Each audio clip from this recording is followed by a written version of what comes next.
આયોજન કર્યું છે।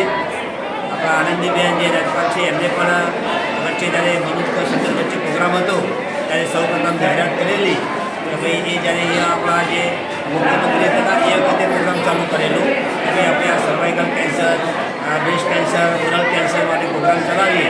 તો ત્યારથી એ પ્રોગ્રામ ચાલુ છે, પણ વચ્ચે બેને આ પ્રોગ્રામ તાજો કરાવ્યો જ્યારે આપણે અહીંયા પ્રોગ્રામ હતો એ વખતે।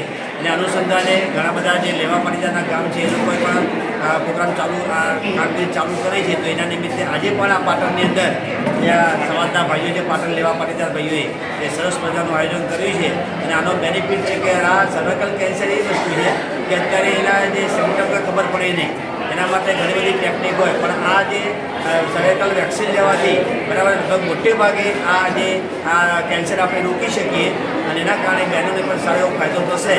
અને જે 2 કે 3 ડોઝ લેવાના છે એના માટે જે દાતાશ્રી હોય, ખાસ કરીને વેક્સિન બહુ મોંઘી આવે છે, પણ આ જે પહેલ કરી છે પાટીદાર ભાઈઓએ એના માટે હું ખૂબ અભિનંદન આપું છું।